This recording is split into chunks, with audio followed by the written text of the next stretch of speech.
Howdy. So let me ask you a question. What if I told you the biggest predictor of your success in life isn't how smart you are, but how well you understand and manage your emotions?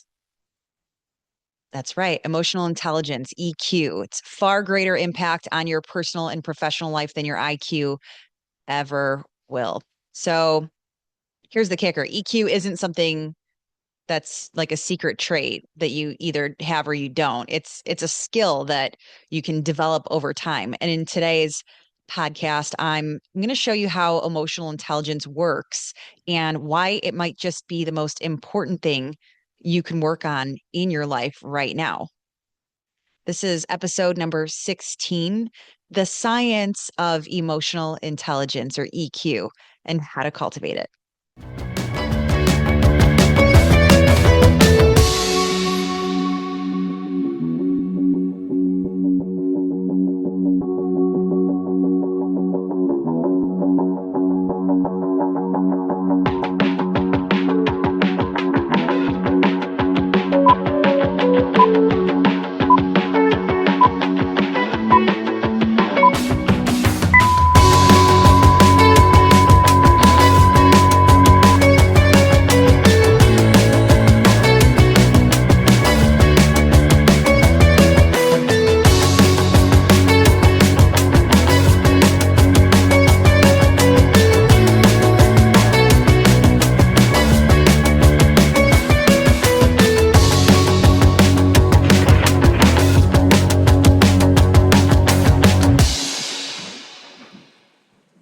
So, why does emotional intelligence matter so much?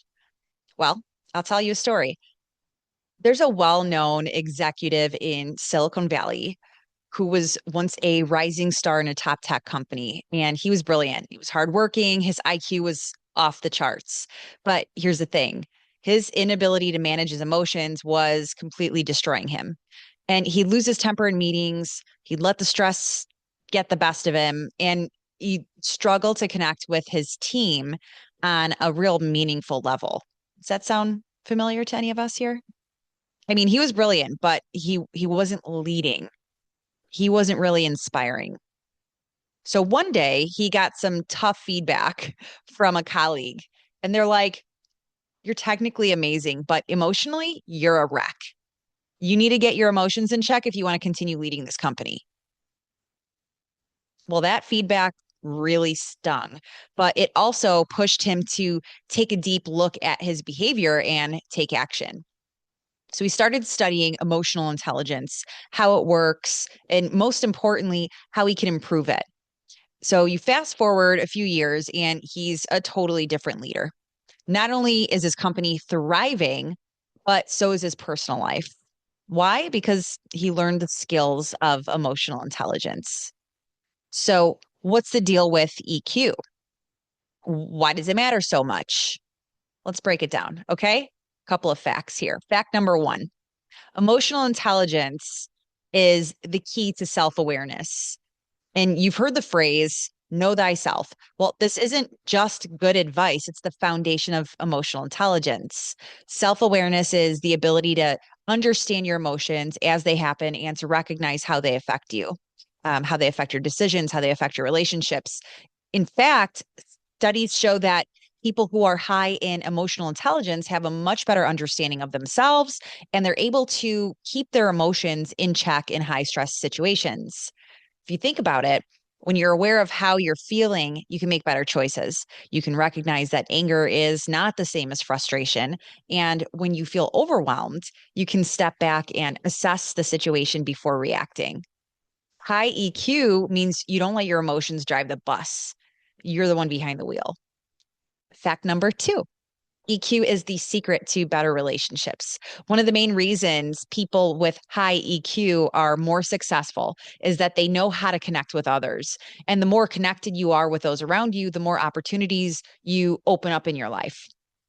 When you have emotional intelligence or high emotional intelligence, you're better at reading people and understanding their emotional needs. And you can recognize when someone's stressed or frustrated, and you respond in ways that de escalate tension and foster cooperation. This ability to with other, emphasize others' concerns and empathize with them, or to read the room, is critical in both personal and professional relationships, and it allows you to communicate more effectively, resolve conflicts faster, and build deeper and more meaningful connections. In fact, there are studies that show that EQ plays a bigger role in success than IQ, especially when it comes to leadership and teamwork. So you can be the smartest person in the room, but if you don't know how to get along with people or motivate them, you're going to struggle. Fact number 3. Emotional intelligence can help you to manage stress. So we all deal with stress. It's a part of life, but emotional intelligence can make all the difference in how you handle it. When you have high EQ, you know how to manage your stress in a healthy way. Instead of letting pressure build and boiling over into anxiety or anger, you can recognize when you're feeling overwhelmed and take action to regulate your emotions. Maybe you take a deep breath. Maybe you practice mindfulness, or you pray, or you take a step back and gain perspective. The key here is recognizing when stress is starting to take a toll and finding effective ways to manage it before it becomes a real problem. One of the great benefits of high emotional intelligence is that it allows you to maintain your composure, even when things are getting really chaotic. So you don't panic, you don't let your emotions take over. And when you're calm, you make much better decisions, you lead better, and ultimately you stay healthier. I remember this quote in a movie. Oh, what was it? It was with Cameron Diaz, um, the other woman. And it was who was it? It was a famous rapper. She was playing a character, and she says, selfish people live longer. I'm like, what? But at the same time, it made me think, okay, selfish in a way that keeps you calm so that you don't have to feel this like deep anxiety, like not in your gut, so that you could ultimately stay healthier, which would contribute to a longer, healthier life, right? I mean, it all plays in it. I'm not saying to be selfish entirely, but in this situation, yeah, yeah, make good decisions. I don't know. I don't know why I went off on that tangent. Maybe it makes sense to you. It's a good movie, though. Anyway, one thing you need to remember about emotional intelligence, the most important takeaway: emotional intelligence is a skill that anyone can improve with practice, and it's not fixed. So it's not some mysterious trait that you either have or you don't. If you're listening right now and you're thinking, I'm just not good at handling my emotions, or I struggle with relationships and stress, I'm here to tell you it's not too late. We all do. You're human, and it's going to happen. We're going to have good days, we're going to have bad days, but you can start working on your emotional intelligence right now. And the best part is it's a skill that will pay dividends in every area of your life. So, how can you start to cultivate this emotional intelligence? Let me give you some concrete, actionable steps. You can start by practicing mindfulness. Okay. You're taking a few minutes every day to check in with yourself, and you're going to recognize how you're feeling. The more aware that you are of your emotions, the more control you'll have over them. Learn to reframe your thoughts. When you start feeling overwhelmed or frustrated, take a pause, reframe the situation. Is it really that bad? Or is your emotional reaction overblown a bit? Okay. Changing your perspective can change your emotional response. Empathy practice. I want you to pay attention to how others are feeling.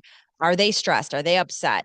Practice active listening, and put yourself in their shoes. The more that you understand others' emotions, the better that you'll be at responding with compassion and kindness.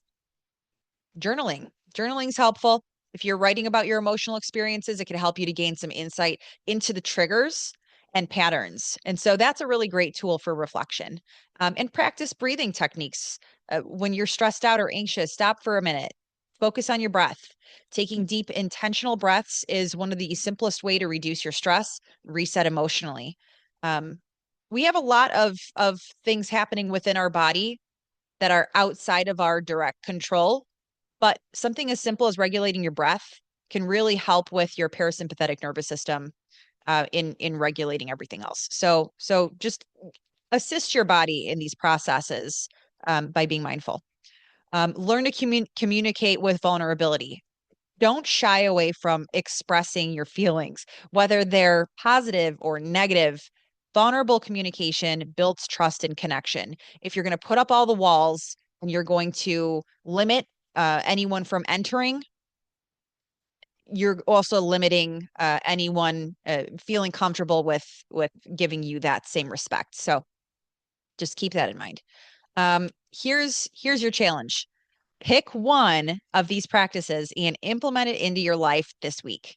So start with just 5 minutes of mindfulness or journaling each day. I know it sounds like a lot. It's not. It's not. Just set aside a couple of minutes. Okay. Set a timer for like 3 minutes just to focus on your breath when stress hits. You can do 3 minutes. Can you run to the bathroom? 3 minutes. Okay. So you're going to be amazed at how small actions can lead to significant improvements in your emotional intelligence. So, all right. That is it for this week's Stormcast. Remember, emotional intelligence isn't a personality trait. It's a skill that you can develop over time, and the benefits will be felt in every area of your life. Right on? If you found this episode valuable, don't forget to hit subscribe. New episodes plan to drop every Friday. And if you try any of these techniques, put some details in the comments below. Love to hear about it. I want to know how it goes. And I'd love for you to be tracking your progress and sharing it with us. Let's be supportive of each other. I'm Coach Angela. Thanks again, and we'll see you next week. Bye-bye.